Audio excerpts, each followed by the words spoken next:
Hi, my name is Ethan Clark, and today I am interviewing my grandfather about bladder and prostate cancer. Ethan, really proud that you asked me to talk to everybody about the bladder cancer and prostate cancer. Back in 2014, I got up and I went to the bathroom about 3 o'clock in the morning, and I looked into the toilet, and all I saw was blood, and I was very concerned. I called the doctor immediately the next morning, and brought me in. Did it's called a cystectomy, where they go in and they take a look into your insides with a camera. And unfortunately, they found that my kidney was diagnosed with cancer, and that started this whole process of what we're going to talk about today. And so they had to take out my kidney, and from there I was able to go home, and I was able to recuperate for 10 weeks. I was out of work. I went back to work, and I had to go in and see the doctor for an exam it's called they had to do a rectal exam, and that's when they go in and they check your prostate. And nothing really happened at that time, and as I was leaving, he said, we need to do another exam on your bladder.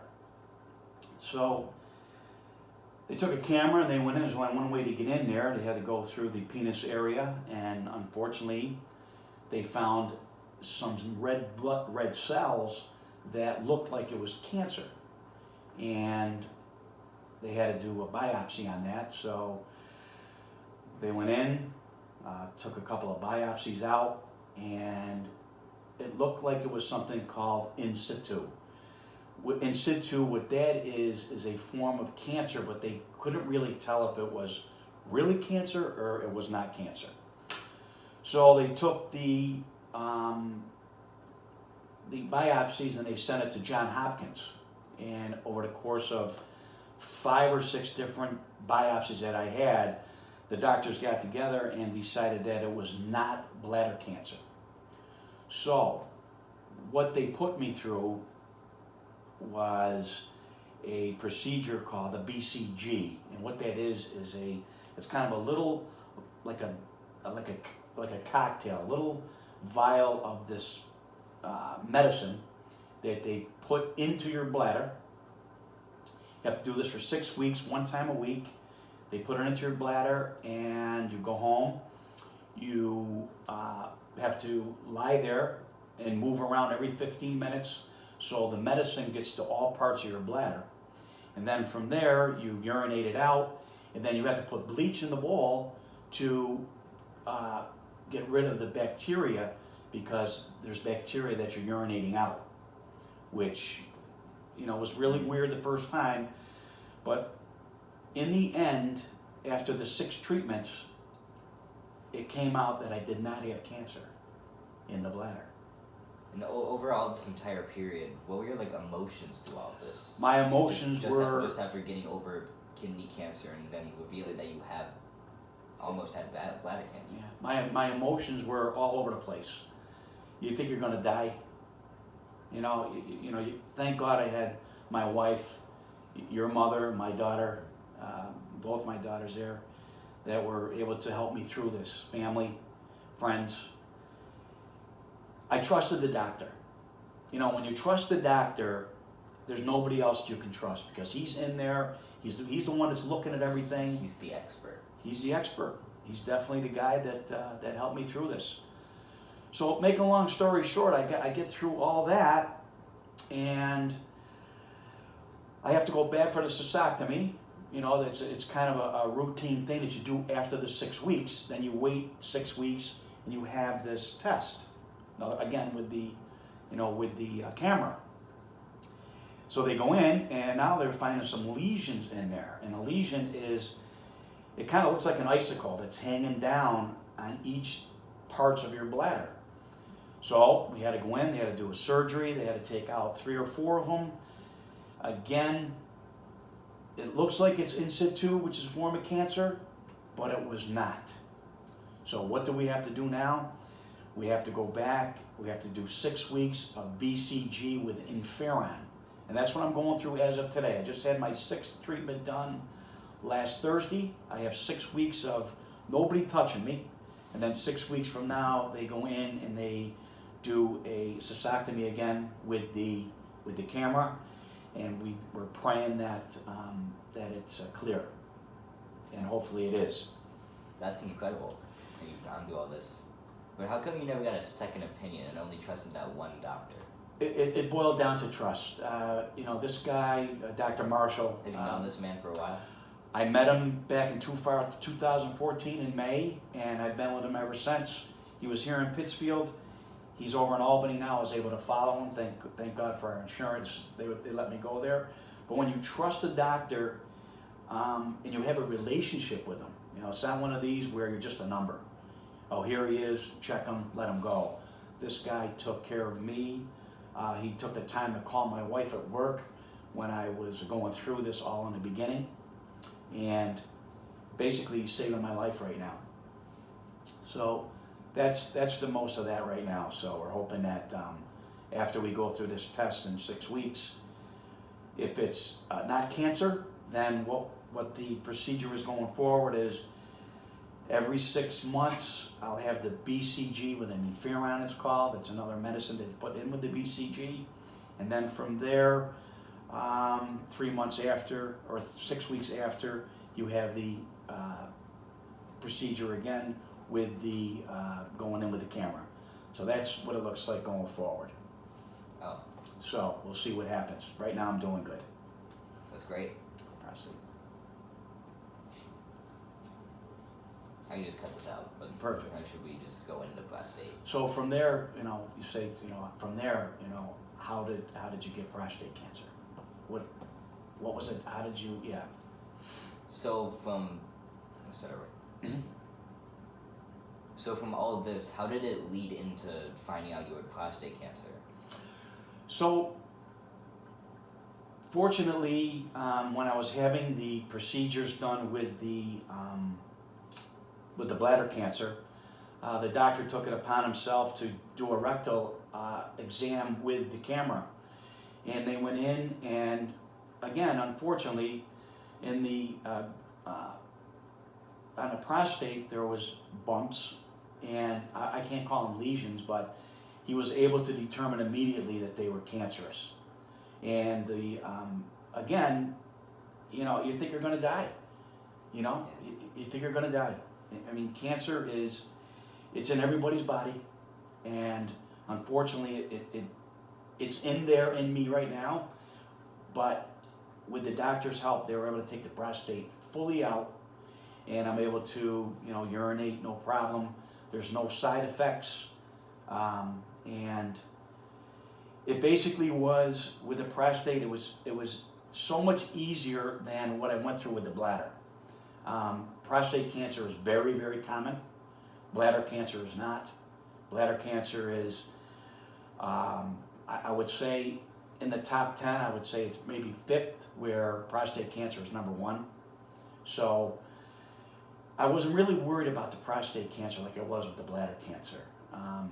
Prostate cancer in men is very common, and it's one of the easiest procedures that the doctor does. That's what I was told. And how did you get this out, the prostate cancer? The prostate cancer was taken out through the rectum. It was able to cut out each of the, I'll call them bumps, lesions, whatever they are. And they went back in 2-3 weeks later, and it was cancer-free because the prostate was totally taken out. So there was the cells couldn't go left, right, north, south. It was gone. Where in the bladder, they can go any which way. From the tissue on the outside of the bladder. Exactly. And that's where you don't want it to go. They can leak into other organs like lungs and yeah, and that's what, close. and that's a good thing. Yeah, that's a good thing about, the camera going in there every 3-4 months and taking a look and making sure that the cancer is the in situ possible cancer is encompassed in the bladder and not going out of the bladder area. And so there's now no cancer in your prostate. It's been completely taken care of. Completely taken care of. The bladder. That's another story. That's another story, and I'll tell you really quick. If the cancer comes back in the bladder has to be taken out, and that is something that I'm extremely nervous about. And what they will do is they will replace it with my intestines, and that was told to my wife and I about 3 or 4 months ago, that is the final chapter of this bladder cancer, is to take the bladder out, and they can do that right here in Albany. I'm not looking forward to anything like that, so I will go through anything that I have to go through to keep my bladder intact. Mm-hmm. And then how does it work if they take out the bladder? So your bladder is just a holding area for your urine. So they would take the bladder out, and they would take a part of the intestine, as the doctor has told me, and they would make like a pouch, and you would still be able to urine in the pouch, and through regular urination, something that hopefully I don't have to go through. So you basically have a bag strapped to your waist that has urine? No, what it is, the intestine would be inside the body. It would act like a bladder, so I wouldn't have to have a colostomy, it's called, which would be the bag that hangs out of the side of your body that you would change on a daily, nightly basis. So it's a new procedure that I was so happy to hear about if I have to go that route. Hopefully I don't. So. Right. So, with Steele dealing with this bladder cancer, there seems to be a high probability that it will go away, that it will be cured. There's a high probability that with what I'm going through at night right now with the Inferon, it's called, that again, it's brand new. I've only had it for 6 weeks. The treatments, and what also the treatment is not given through an IV. It's given right through the penis into the bladder. It's a liquid that goes in there, and if it works, we'll find out. If it doesn't work, then I guess the next step would be to take the bladder out. But again, this is way more in my life a priority than the prostate cancer was, which again, they just took it out and it's forgotten. So I appreciate you doing this for me, Ethan. Hopefully it's going to help, people in the class, especially if anybody is urinating blood. Please call your doctor, because... Or if you know anyone who's urinating blood, or that could be a real problem. That could be a major problem. And you know what? It's just an easy test. It'll be a urine test. And don't be afraid, because if they get it early, which they did in me, your lifespan will be a lot longer. Mm-hmm. Wait, so is this finish the end of the interview, I guess? Yeah. So, wait, you never stated your name at the beginning, did you? No. Can we go back in the beginning and do it? We can. I can edit it in there, I think. I think you can too. So in the end, you got to say whatever. I mean, we have to take a look at this anyways. Yeah. I think I can.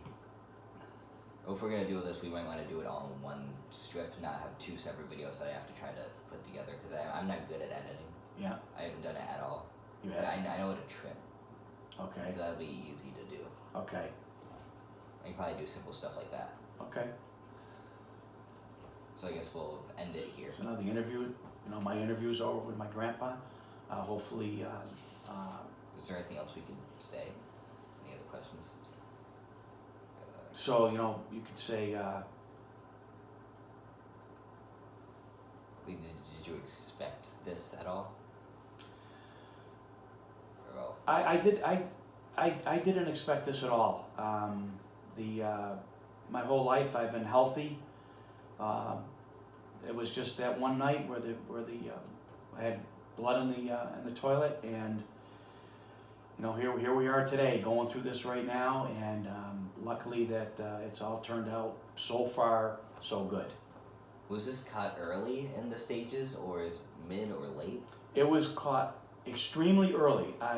Again, as soon as I saw the blood, I reacted immediately to call the doctor, and then, that's why they're there. They directed me on how to, what they were going to do, and they did it. So I just want to thank my grandfather for this interview. So I just want to thank my grandfather for helping me with this interview and taking his time to help me with this project. Let's see what happens. Thank you. Thank you. You're welcome. Let's take a look. Okay. This ought to be interesting. Let's see how long this was. It's long.